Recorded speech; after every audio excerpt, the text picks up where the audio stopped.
What's going on, guys? Kulprit here, and today we're going to do it. We're finally going to sit down. We're going to talk some Naval Strike DLC. I'm going to give you my impressions, my semi-review. It's going to have some more depth than my impressions videos do. It's going to have. I'm going to hesitate to call it a review. I just haven't put that much time into it, and I don't have everything covered. But I wanted to get this out to you guys in a timely manner.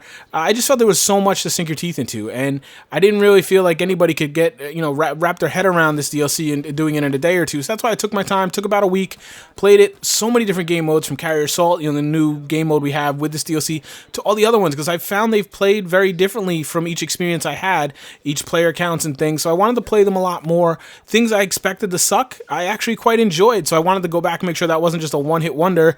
And other things that I had fun, that I saw, well, this could kind of get trolly. I could see where this could go wrong. I wanted to make sure I played a little bit, let the other players play it and kind of figure these things out and see which direction it was going to go. So I just wanted to kind of take my time, experience it a little bit more, get a little more, knowledgeable of the whole overall DLC and how it's going to play, and then we'll talk about it. So let's talk today about the Naval Strike DLC. I'm not going to talk so much about the weapons, but let's just cover that real quick. This is probably the best weapons pack, in my opinion, for a DLC just yet. I'm really enjoying the AR-160. You guys just saw my review came out. I'm really enjoying the AWS, the SR2. I have not quite gotten my hands on it yet. I have 19 out of 20 boats killed, but I've actually picked it up and used it, enjoyed that. I've seen really good reviews on that. SW40, same kind of deal. I've seen good reviews on that. Seems to be a really, really good weapons pack. And the previous weapon packs, I haven't been that crazy about. Second Assault, I haven't really even bothered getting those. I haven't really been that into it. L85 was a good weapon back in the previously. This one, really overall, it's got a couple weapons I enjoy that I use quite often. If you want to, kind of hear about the weapons specifically, look for the videos I've done on those otherwise. But overall, for the DLC itself, I'm really enjoying it. And that's quite a surprise to me. As they outlined the production of DLCs in Battlefield 4, I saw Naval Strike. I was like, okay, that's going to be the armored kill of Battlefield 4. As an infantry guy, a boots-on-the-ground guy, I'm not going to get that much enjoyment out of this. That's okay. Give everybody their bone to play with and that stuff. And maybe I'll find a domination or TDM map and I'll enjoy it and I'll get my value there. Overall, I've enjoyed this DLC from top to bottom, frankly. And in roles, I'm kind of surprised by it, and that's why I mentioned that before. One thing is weird. I mean, Naval Strike, I feel like the title of this DLC ends up being a bit misleading. They should call it like Amphibious Strike or like Soggy Combat Boots on the Ground, because it's really still around infantry. It's still around ground gameplay, and that makes a heck of a lot of sense now that we see it. But I think a lot of people get upset because they had this notion of bigger ships, bigger oceanic battles and things. I think if we all sat down, as I did, and we talked about it, we kind of knew that was going to happen because of the resources that DICE is working under. But anyway, the Naval Strike is kind of a little misleading. So someone that's just coming along is like, oh, well, it's really not about boats. It's about water and how you deal with that as an infantry guy. And you guys know, as I play, I like that. I'm an infantry guy. I enjoy that. I'm glad the focus is still there, and I've had some pretty good infantry experiences here. Levolution, nearly non-existent. I mean, it's micro levolution, little elements and things, and I'm fine with that. I'm okay with that. This is fine with me. It makes you again wonder, why did they hype Levolution so much pre-launch of Battlefield 4? They just went nuts with it. It was their whole marketing campaign, and now we've seen they've just totally given up on it, and that's okay. Like, I don't need the big elements like the Siege of Shanghai. I don't feel like they add much, but I do like the smaller elements in the game and things. But it's just it makes you scratch your head again about what they're doing. One issue, I'm going to go into each mode here and talk about them specifically, but one thing that kind of overrides the whole DLC for me on a negative angle is bad edges, like rock edges. Carrier walls, as I've seen a couple guys mention, they're rampant, and it drives me nuts. Like these false walls, these false edges. And you guys know, as you play in this map, you're going to dive into little rock outcroppings and try to peek your head out, head glitch on somebody that is hunting you down. You think you've got them ADS, you open up on them, revealing your position, only to find that you're hitting the rock that you're laying on, and now this guy's got an easy kill on you. Very, very frustrating. Another little thing is, sometimes when these smaller trees and bushes blow up, they leave the little stumps, and these stumps and the ground deformation cause these little basically pits you can't get out of, and it's really kind of annoying. I've had guys in my party, basically fall through the map, or if I'm in one of these holes or depressions or whatever you want to call them, they spawn on me and they go through the map. These are things that should not be happening, so, it's kind of a lack of polish, but we've kind of gotten to be used to that in Battlefield 4. So, like I said, I'm going to run down the game modes and kind of give you my raw experience with these and my thoughts. You guys, please, like always, let me know down in the comments where you disagree, agree. That's the whole point of a video like this, is to kind of debate these things, open my eyes to things I may have missed, and maybe I'm playing things wrong, that sort of thing. So, first of all, TDM. Operation Mortar is a blast. I did a whole other video on it, King of the Hill. I'm really enjoying that. The game mode seems to just operate like King of the Hill, kind of organically. The way the spawns are and the way they continue to spawn. One team up top, one team down below. There's always kind of people clashing up the hill, and I'm enjoying the hell out of it. Will it get old? I don't know. Maybe, probably. Or is there going to be opportunity for people to troll? Yes. It's going to matter. I mean, you can probably make that argument about any server, but I'm really enjoying how this differentiates itself. Mortar in general, I'm really, really enjoying. It just brings a different element of gameplay, a different environment for me, and I'm enjoying the heck out of that. And it does. I get a little nostalgic, as I mentioned in the video about King of the Hill. Nansha Strike. TDM, it's a sniper haven. The lack of objectives can cause a really rough experience. There's just no reason not to snipe, and there's no reason not to just drop mortars continually the whole match. I mean, I've had matches on TDM, on Nansha. Like, I had really good experiences on Domination I'm going to get to, so I was like, let me try it on TDM. It was night and day. It was terrible. It was just everybody sniping on the big hill. No reason to move off. There's just guys mortaring, guys using SUAVs, just trolly behavior, and I know that's more prevalent in TDM in general, but it's just this map especially. There's a lack of cover. There's a big hill. If you don't control that hill, people are just going to snipe. Even if you do control that hill, your guys are just going to snipe. It's kind of annoying. It's not the experience I look for. If you're a sniper guy, you might enjoy the heck out of it, but that's not me. It's not one I particularly enjoy. Wavebreaker, TDM, that's the one with the sub race inside. It's choke pointy. You got to watch the player counts. If you're playing a smaller player count, I find like 32 is the kind of the breaking point. You're 32 and under, you should be okay. If nothing else, if it does get kind of choke pointy, TDM random spawns will break that up pretty easily. Plus, you can usually shoot your way through it. A good player can usually get out of there and do it. But if you start getting bigger, it just gets bogged down. It's not really that fun of an experience. The carrier, the player counts, again, are a concern, just like with Wavebreaker. And for me, especially on TDM, with no objective, just running around the carrier, I mean, it feels a lot like COD, to be honest with you. If this feels like a COD map, and that's not a good or bad thing, I'm not hating on anybody, but this game mode on TDM, it would just get boring for me very fast. There's no real destruction. I find I'm doing the same things over and over. That you can overlook that a little bit on Domination and things, because it's at least you're playing for an objective and your engagements might change a little bit. But TDM, it's just, rinse and redo it, rinse and redo it. It's all shotguns, it's all MP7s, it's all SR2s.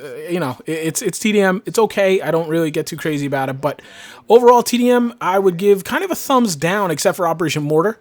I really, and the only reason I'm kind of even hesitant is Operation Mortar, TDM, King of the Hill. I've just had so much fun with that. Domination. Was a bit disappointed, but that the carrier map replaced the normal map. And I'm talking about Lost Islands here. Instead of a Domination map, and this goes for TDM as well, on Lost Islands and have a carrier map. I thought like the carrier map would be like the fifth map, the fifth Domination map in this map. I just thought it would have been a nice gesture. Here you go, guys. Here are your 4 Domination maps or TDM maps on these 4 new maps. And we threw an extra one in. We made one on the carrier. That just seemed like I just how I thought it was going to be. So when I logged in, imagine my disappointment when I saw that Lost Islands has been replaced by the carrier. That the carrier just doesn't have any character to it. And I feel like these maps in Naval Strike have a lot of character, and I would have enjoyed that. Now I understand Lost Islands kind of, you might have scratched your head trying to figure out how to do it, and I think that's largely what happened. But you know what? I feel like it could have been done, and that's part of designing maps, So I was a little disappointed with that. As far as the maps themselves, Operation Mortar, again, great fun. It gets a bit chaotic at higher player counts. You got to be careful. Don't just automatically think 64-man is better because it's more. It's not the case. I've always preached that in Battlefield 3, Battlefield 4. 64-man, often overrated. Sometimes you got to find the sweet spot. Is it 32? Is it 40? Is it 48? Something in there. I really, again, Mortar is one of my favorite maps. It just has a ton of character, a ton of enjoyment. You play it a little bit differently, and it's just fun for me. It really is. That B flag, holy moly, that's pretty chaotic. The B flag's one right in the middle. The foot of the hill has a little footbridge. Not a lot of cover when you're taking that flag, so you kind of got to do some creative things.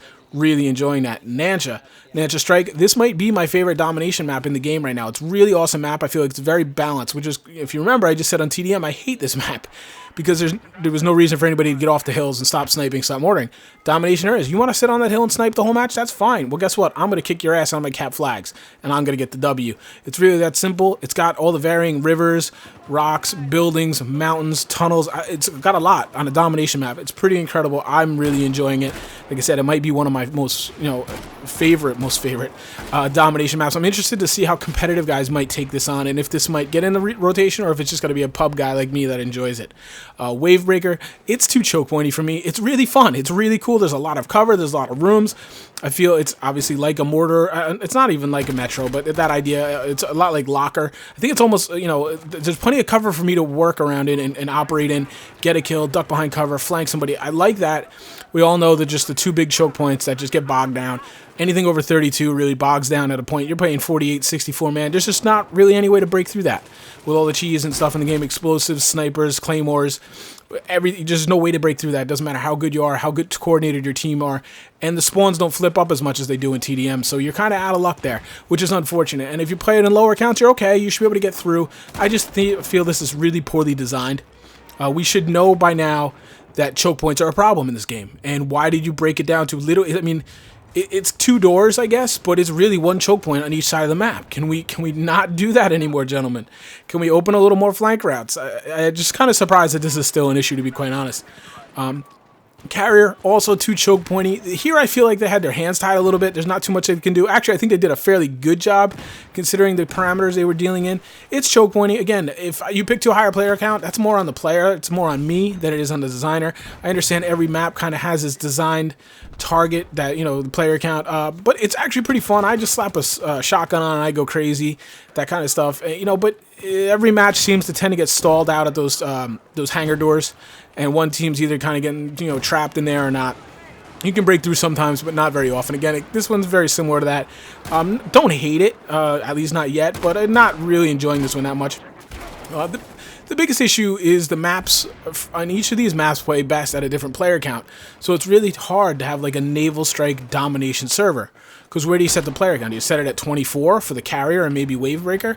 Or do you set it up to 48 for maybe like Operation Mortar and Nansha Strike? It's kind of hard to say. Obviously, you'd say, all right, maybe 32, but then you're not going to get the best experience on any of them. So that's a little bit of a concern for me. But, you know, hey, that's where it's at. I do enjoy them. I've had good fun with them each. But, you know, Wavebreaker and Carrier especially kind of have that fatal flaw to me that kind of can ruin your experience. Let's talk about some Conquest. Surprisingly enjoyed this. You guys who've been around a while know I'm not a big Conquest guy. I tend to find it a little boring. It's just kind of ring around the map points, you know. But I've actually quite enjoyed it. I played this quite a bit, and this is one of those game modes where I was like not expecting myself to enjoy it. And then I played it, and I had a lot of fun. It was particularly the first map was Wavebreaker. You could play Wavebreaker, quote-unquote, infantry only, all map long, all match long, barely ever see a boat or a helo unless somebody's a maniac and flies it into the sub base there. And I did that, and I had a blast. And you know what? It was relevant because we're trying to control those 3 or 4 flags that you can get to from inside. And it was important to play that role. Like a lot of times if I want to be selfish and play what I want to play, which is infantry, gun on gun, I feel like I'm not helping the team as much as I should. Well, in this map you can, because you can kick ass inside, you can, you know, blow them out of the inside, and you can control those points. And if you do that, your team is going to win. So I thought that was really well done. I enjoyed that quite a bit. I did also flip it around, and like I said, I was trying to get the SR2, so I was trying to blow up boats.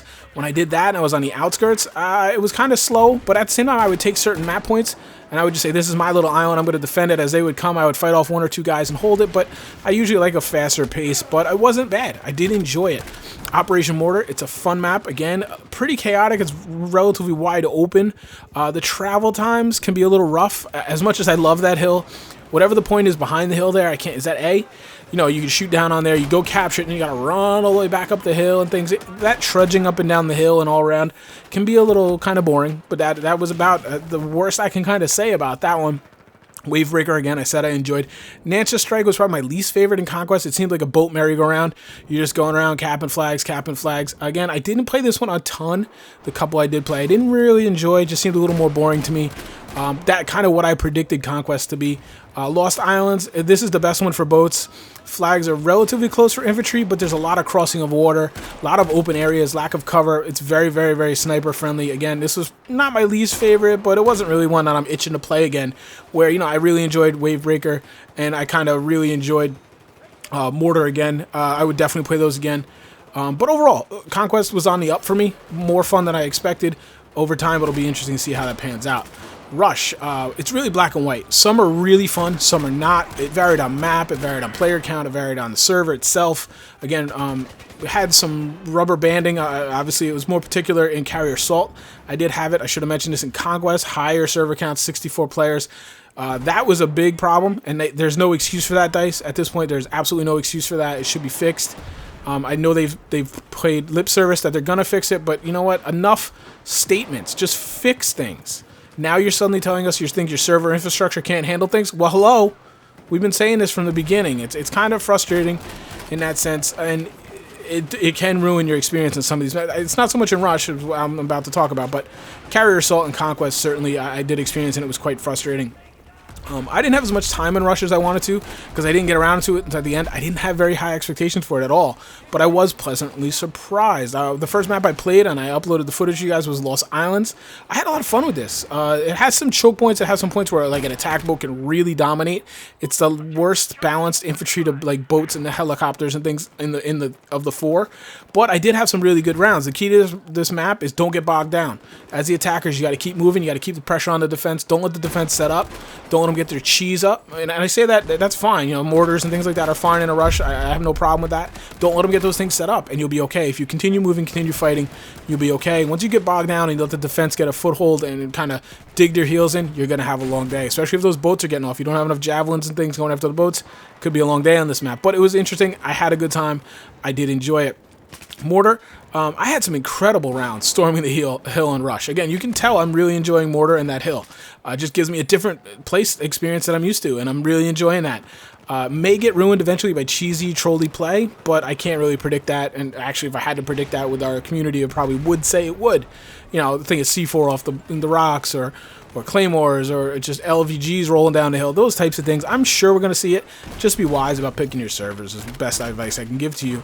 Nansha Strike, too much crossing in the water for me. You know, it's too much of a reliance on vehicles and other people, and it can really ruin your experience. I haven't played this one a ton, and I actually didn't play Wavebreaker a ton. I'm looking for where it is. Yeah, Wavebreaker I have lumped in here. They both kind of are the same to me. There's just too much open area where you have to cross water. You have to be in a boat. Kind of, you know, it makes it really hard. You can have a really, really frustrating experience. If you're with a squad of people playing together, it can be a lot of fun. But that's, you know, kind of be few and far between for some of you guys, and especially on a public server, it can be rough to depend on just a random blue guy. One thing I want to note on Rush on these maps, smoke is very important. Use it, use it, use it. Smoke is a huge tool now. Make sure you're carrying it. Make sure one guy in your squad, if you're playing as a group of friends, has it, and use the heck out of it. It can really be a game changer, match changer, can lead you to a win. Don't underestimate it. And lastly, let's talk about Carrier Assault here, the new DLC, the new game mode for this DLC. Obviously, we used to know it as Titan mode, but I even hesitate to say that anymore because this is not Titan mode, folks. This is a watered-down, kind of half-assed version of Titan mode. I'm sorry, it is. Probably the mode and the addition in this DLC that I was most looking forward to, and yet I'm most disappointed by. And maybe that's just because I had low expectations for the others, so it's easy to be pleasantly surprised when you have low expectations. I didn't expect Rush to be good at all on this map pack, so any fun I have with Rush is kind of like, wow, that's cool, okay, bonus. This mode I had high hopes for. I really hope that this game mode might change the path of Battlefield 4 a little bit. I don't see it doing that. Do I enjoy it? Yes, I do. But is it what it should be or could be? No, it's not, and let's get into that. The rubber banding is worse. It's really bad on Carrier Assault than any other game mode. I could not tell you why. Must have something to do with the carriers. It's really pretty bad. Just about every server I go on, over, say, 48 players, has some degree of rubber banding. Sure, it might be a server issue, but that, you know, it's on every server. So what did you give out bad specs? Did you not stay within the specs? I don't know, but it's there. It's an issue. It needs to be fixed. The only way to combat that I've seen is to play on lower server numbers. That will affect the experience of play. There's no other way around that. So I don't know that is an issue. But let's get into the biggest issues that I have with this game mode. The parachuting in onto the carrier towards the end, the second half. Once the carriers are open, you are able to then parachute onto the carrier. This is the stupidest thing I've ever seen. The whole idea of Titan mode. Now, I never played Titan mode, but I've been told about it, and I've seen it a lot, and I understand it fundamentally. How are you supposed to defend this carrier, which was the crux of the entire game mode, is to defend your Titan, your carrier, from the attacking team. It's supposed to be hard. That's why they give you the other way to win the match. They let you win the match through the conquest points because it's hard to take the carrier. But DICE has messed that up somehow, and they're handicapping you. They're giving you Titan mode with training wheels. They're saying, here, parachute onto the deck. Screw the defenders. We'll help you. We'll hold your hand and get you on there. And not to mention, they go even further, and then once you get the first time comp, they let you spawn in the carrier. This is ridiculous. This is a terrible design decision. I understand why they did it. They wanted to keep the pace of play up. They wanted to keep the matches short. I say that's BS. This game mode is supposed to be a war. It's supposed to be long. It's supposed to be epic. It's supposed to be, you know, grind it out. And every little edge you have to turn into leverage. And oh man, it's all about that last guy in the squad staying alive on the carrier so that the rest of his squad can then spawn back in on him. Otherwise, they're going to be set all the way back and have to assault it again through a chopper or a boat. That's what it's supposed to be about to me. That's what I thought it was about. DICE has completely removed that. And that's unfortunate. It makes this game mode very thin, very shallow, not as intriguing to me, and I wish they would reconsider this and just take it out. Take away the spawning inside, take away the stupid parachute drop onto the deck. Let's rely on those, you know, taxi choppers. Let's rely on those rib boats. These things are in the game and nobody really uses them for what they're supposed to be used for. Here's the perfect chance to make the transport chopper important, and you mess it up. And it's too bad. And then let's get into the stupid doors they use. These doors that only the defenders can open. And what happens is once you get a decent attacking force in there, because they're parachuting in every 3 seconds and stealing your choppers of the defenders and whatever, it's a nightmare. All they do is they ADS down these doors, and every poor schlub of a defender just runs through these doors and gets murdered. It's terrible. This is so half-assed and so disappointing on a game mode that they should have focused all their attention on. It's really disappointing. Do I still have fun in spite of all this? I do. But I think because I knew what it could be, and I haven't met anybody that didn't like Titan mode. That wasn't their favorite game mode in Battlefield 4 of all time. And now this we get as an homage to that. I feel like you've let a lot of people down. You've let that old, you know, heritage of Battlefield and Titan mode down. And this needs to be reconsidered, please. It's nearly impossible to defend. It's a matter of who gets on the carrier first. You're probably better off just spamming claymores and C4 than you are actively trying to defend your carrier, because it's stacked against you. It's stacked against you. They let you parachute in. They let you spawn on the thing. They give you these silly doors, and you know it's very thin. There's just not a lot. There's 2 MCON stations, and it's like what 2 rooms basically, 3 rooms. It's just I feel like this should have been their focal point, and they really just half-assed it. And I hate saying that. I really hate saying that. Again, it's just lack of depth and the lack of effort on the carrier portion. It's just very disappointing. And these matches, they just end too fast. Like, I spent half the match where I'm like, oh my god, wait, are carriers open? I had no idea. Because it's 5 minutes into the match or 10 minutes into the energy. You're like, I'm just getting into the rhythm of the conquest portion and getting a fix on what's going on. Next thing I know, half my team is gone, half the other team's gone. You realize it's a ghost town, everybody's on the carrier, and then it's like, by the time I almost have to suicide right now so I could get in on that, because it's over so quickly. And that's sad. This should be a long game mode. This should be a long game mode. This should be an epic battle. This should be a war. And it should be just a grind. It really should, in my opinion. And they neutered it, is what they did. The problem here, too, is a balance of high player count. High player count is good for the conquest side. High player count bogs down on the carrier. Now, that's not necessarily something I'd blame on the designers as much, because, you can't have the best of both worlds, obviously, in this situation. But, and if everybody would kind of spread out and balance out, some guys attacking the enemy's carrier, some guys defending our carrier, and then some guys still capping flags, it would be perfectly fine. But we know in a public environment that not many people do that. This is another one I would be interested to see how it's handled on a large-scale competitive front with coordinated defenders, attackers, flag cappers, and things like this. It would be pretty interesting to see how they would do this. I wish they would just, like I said, I'm going to harp on this, the parachuting and the spawning into the... If you're so adamant about it, make it toggleable, please. Let me turn it off if I don't want it. You guys can still keep it there for your standard servers, but let me turn it off, because it just, to me, it just neuters the whole game mode. I am sensitive to the fact that this whole game mode was very ambitious. This is a big project in a DLC. We don't often get to see a big game mode like this added in after launch. I get that. I'm sensitive to that. But if you choose to do it and you take on a task, you have to do it fully. You can't half-ass it. You can't get to the end and be like, we're not going to have the time to do all the things we want to do, so let's just curve it right here and wrap it up and, hype the hell out of it. No. If you're going to do it, and people have, idea what to expect because it's from Titan mode, you have to deliver, guys, and I don't feel like you did it. I think you were close. The maps work for this. The maps would work. Even the aircraft carrier, as kind of shallow as it is, not very many MCOMs, and you used MCOMs instead of kind of unique features, I could live with all that. Just stop holding people's hands. Stop putting training wheels on everything, and let us fight to get on the carrier. Let the defenders wipe everybody off the carrier, and let the rest of it, all right, carrier secure, guys, go attack. That would be awesome. Instead, we don't. We don't get this. We get this, relay race. Who can get to the MCOMs first, and that's it. And the game's over, and it's way too short. So that's my rant at the end. It's on Carrier Assault. I feel like it has potential, but honestly, I don't really feel like they're going to give it any time. I think it's shipped and done at this point. They're too late in the end game, and the people I know that were kind of responsible for this, as far as I know, have been moved off the project of Battlefield 4 entirely. They are over onto Battlefront now. I don't see how they would do that. So let's see. I don't know. I'll cross my fingers. Could be an epic game mode if they would just kind of review some things and change it based on feedback. But I don't have a lot of confidence they will do that. But I ended on a negative there. Maybe I shouldn't have done that. I will say, overall, very good job. I have enjoyed this DLC. I would clearly say this is my favorite DLC of Battlefield 4. Wasn't that happy with Second Assault. Wasn't that happy about China Rising.